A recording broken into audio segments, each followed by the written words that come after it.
Today, the topic of my speech is Bushido. Have any of you heard of the term Bushido? It originates from the Japanese culture. Bushido is one of the crucial aspects of the Japanese culture. It emphasizes on honor and loyalty towards your country, and also honor towards the job that you're doing. When the Japanese warriors were being trained, Bushido was one of the most important aspects that they were taught as a part of them becoming a samurai warrior. Now, samurai warriors were, as you can imagine, fighting wars all the time. But sometimes they were not fighting wars. They were living amongst the civilized society. So there had to be a code on how they lived their lives. And that's where they came up with Bushido. It stands for honor.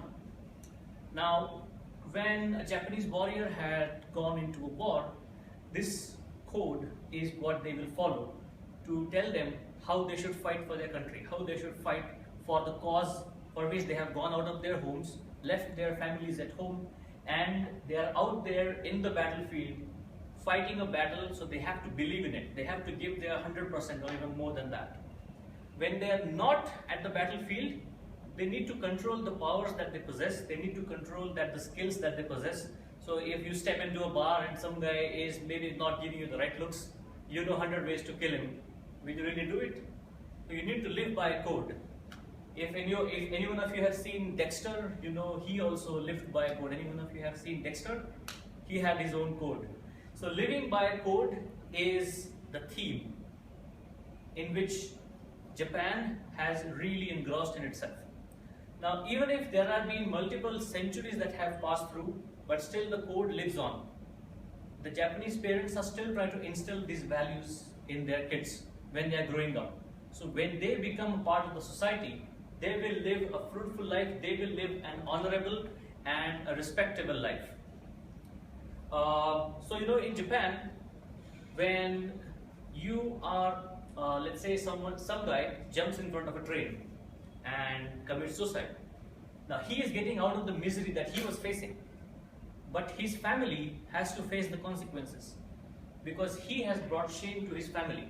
So that's a loss of honor that his family will continue to hold for the next few years. Also, they will have to pay a fine to the government because of that one person, 500 or more people got late to their office. So that's the importance of honor in Japan. Now, when we talk about honor in our day-to-day lives, when we are performing a task, we should ask ourselves, when I am doing this task and when maybe 10 years later someone looks at it, how will they remember you? So the way they will remember you depending on the kind of work that you have done is really what is left behind when you move on in your career. For example, in our in the PS world, there is a very popular tool called Cracker. Now this tool is used by every professional services guy because it helps you to test your code quickly. It tells you whether your code is working or not. You can see the log lines very quickly. It saves you hundreds of hours. One guy created this tool some 10 years back. He has gone to a different team, but his tool moves on. His tool is helping a lot of other people. So that is again honor that he has brought to himself because of the work that he is doing. You might be thinking why I'm talking about this. What is the context in which all of this fits in? So right now our team is competing in Olympics. We have sent 119 athletes who prepared for 120 athletes who have prepared for the last 4 to 5 years or even more than that to prepare for that 6 seconds or 10 seconds of their most important part of the life. They want to give most of their ability, most of their efforts in that moment. Now, not everyone can be a winner. Maybe someone will be doing better than this guy. In that case, they will get the medal. But does that mean this person has not got the honor for him? No. So I think that is where we expect the athletes to bring honor and pride to our country. But when they are failing to get a medal, people really get tense. People are panicking as to why is India doing so bad.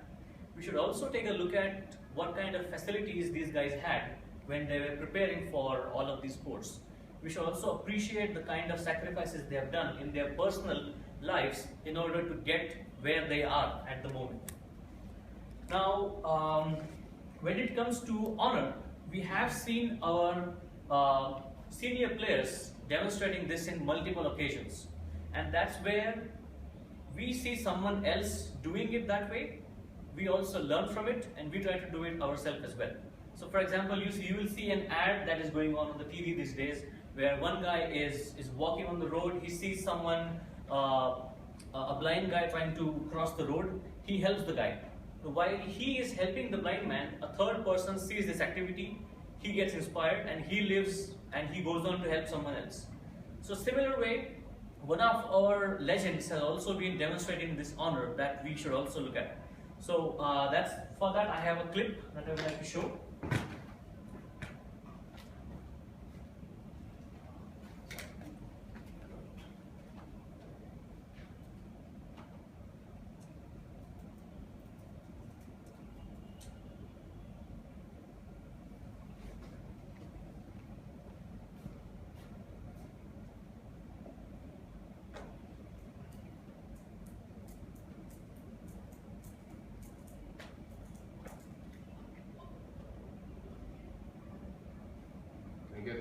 Think the input, check the input on the side.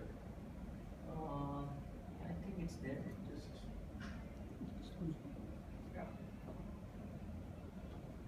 So you look at the video and then you tell me what you think of this. You see the bowler is appealing, everyone is appealing, the umpires are not saying that he is out, but Sachin Tendulkar is walking out on his own. He has his honor, he knows that he had nicked the ball. He's not waiting for the umpires to tell him that he is out. He is walking out on himself. So I think that's the kind of examples that our senior players have set up for the coming generation, that we should learn from them, and when we are doing our day-to-day tasks, we should live life in an honorable way. Now in this case, I would like to take some help from some of the notes that I had about honor. So live with honor. If you want to be known, then live with passion. If you want to be liked, then live with enthusiasm. If you want to be respected, then live with integrity. And if you want to be remembered, then live with honor. So with that, I conclude my speech.